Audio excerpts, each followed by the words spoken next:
राजा और उसकी 6 रानियों की प्रेम कहानी बहुत समय पहले की बात है। एक विशाल और समृद्ध राज्य पर राजा विक्रमदेव का शासन था। वह न केवल एक वीर योद्धा था, बल्कि न्यायप्रिय और दयालु भी था। लेकिन उसकी सबसे बड़ी खासियत थी उसका प्रेम करने वाला दिल। उसकी जिंदगी में 6 ऐसी स्त्रियां आईं जिनसे उसने सच्चे दिल से प्रेम किया, और हर एक की कहानी अलग थी। पहली पत्नी सिया। पहला प्रेम। राजा विक्रमदेव की पहली प्रेम कहानी बचपन से शुरू हुई थी। सिया, जो कि एक किसान की बेटी थी, राजा की मित्र थी। दोनों साथ खेलते, हंसते और बड़े हुए। जब राजा का राज्याभिषेक हुआ तो उसने सिया से विवाह का प्रस्ताव रखा, लेकिन दरबार के लोग नाराज हो गए। राजा और किसान की बेटी, यह असंभव है, उन्होंने कहा। पर विक्रमदेव ने परवाह नहीं की और सिया को अपनी पहली रानी बनाया। यह शादी सच्चे प्रेम की मिसाल बन गई।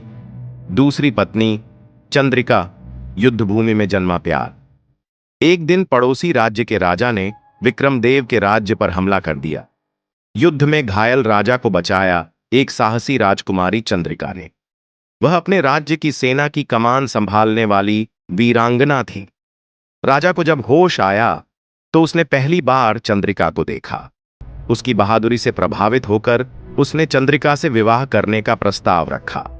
चंद्रिका ने कहा, मैं केवल किसी की पत्नी नहीं, बल्कि उसके संगिनी बनकर रहना चाहती हूं। अगर तुम मुझे बराबर का अधिकार दोगे तो मैं तुम्हारी रानी बनूंगी। राजा ने खुशी खुशी यह स्वीकार किया और चंद्रिका उसकी दूसरी पत्नी बनी। तीसरी पत्नी रति। कलाओं की देवी। राज्य में एक प्रसिद्ध नर्तकी थी, रति। उसकी नृत्य कला का जादू ऐसा था कि जो भी उसे देखता वह मोहित हो जाता। राजा भी उसकी कला का सम्मान करता था। एक दिन महल में एक बड़ा उत्सव हुआ जिसमें रति ने अपनी प्रस्तुति दी। राजा उसकी कोमलता, सौंदर्य और कला से प्रभावित हुआ। उसने रति से पूछा, क्या तुम मेरी रानी बनोगी? रति हंसी और बोली, राजा, मैं केवल एक कलाकार हूं। मुझे शक्ति या धन की लालसा नहीं। राजा ने उत्तर दिया, मुझे तुम्हारी कला से प्रेम है, तुम्हारे अस्तित्व से प्रेम है। तुम्हें रानी बनाकर मैं तुम्हारी कला को सम्मान दूंगा, न कि उसे कैद करूंगा। राजा की बातों ने रति का मन जीत लिया और वह उसकी तीसरी पत्नी बनी। चौथी पत्नी पद्मिनी। बुद्धिमत्ता और ज्ञान की देवी।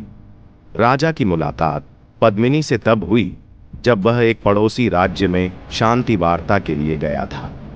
पद्मिनी वहां की राजकुमारी थी जिसे राजनीति और शास्त्रों का गहरा ज्ञान था। राजा को उसकी बुद्धिमत्ता से प्यार हो गया। उसने कहा, तुम्हारी सुंदरता से ज्यादा मुझे तुम्हारी बुद्धिमत्ता ने प्रभावित किया है। पद्मिनी ने मुस्कुराकर उत्तर दिया, अगर तुम मेरे ज्ञान को अपनाने और समझने को तैयार हो तो मैं तुम्हारी अर्धांगिनी बनने को तैयार हूं। राजा ने हामी भरी और पद्मिनी उसकी चौथी पत्नी बनी। पांचवी पत्नी सुरभि। दया और करुणा की मूर्ति।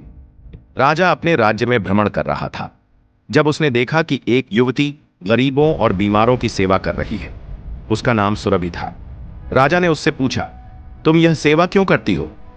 सुरभि ने उत्तर दिया, इस संसार में प्रेम से बड़ा कोई धर्म नहीं।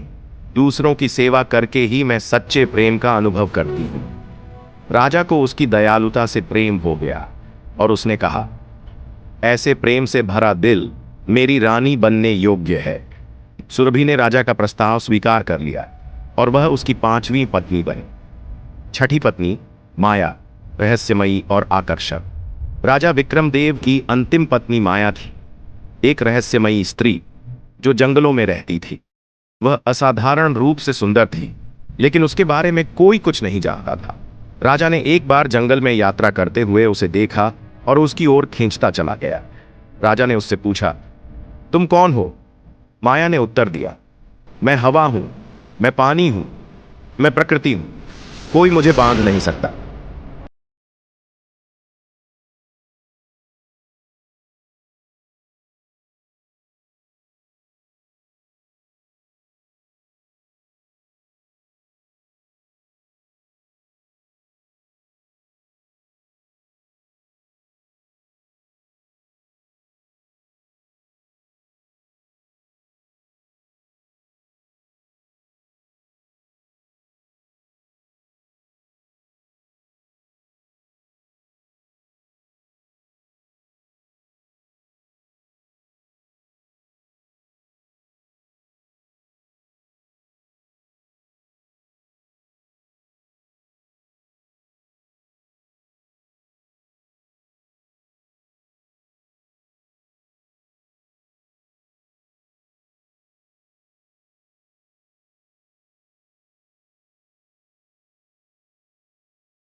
गई।